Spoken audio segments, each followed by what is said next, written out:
A lot of these goal-based programs, they're built on the connections of different faculty and employees. So, for example, in Argentina, that is largely led by Emily Stern, who lived in Argentina for a very long time.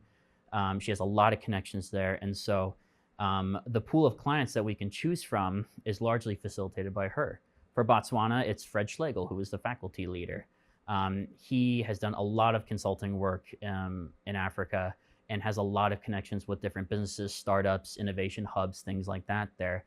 And so they're actually responsible for cultivating the pool of applicants that you will choose from. But as a global-based leader, you're responsible for interviewing all of them. So as a leader for the Botswana program, myself and the three other leaders, we interviewed roughly 10 to 12 different applicants and just learning about their business operations, what kind of issues they might seek Kelley Consultants' help on.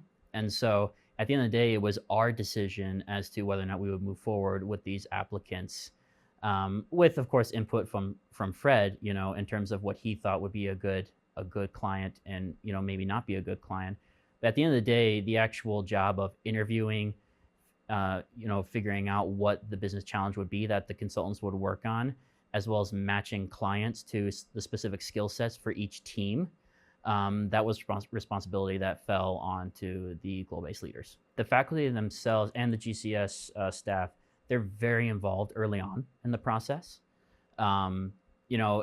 Facilitating, the connections between Kelley Consultants and the specific clients, helping you coordinate certain trip logistics and things like that. But once you get out of those early stages and the client engagement has been decided, it's the leaders and their teams. They run that client relationship. They run that deliverable.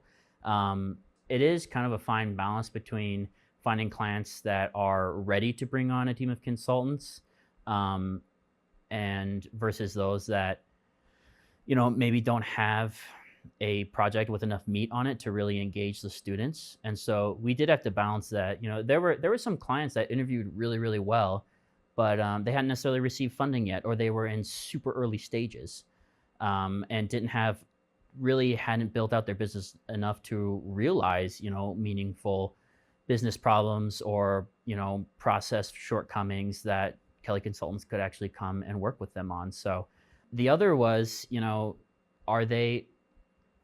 what kind of client are they going to be? Are they going to be willing to be super engaged with the team? Because a good team can make or break a client, but a client can make or break a team just as well.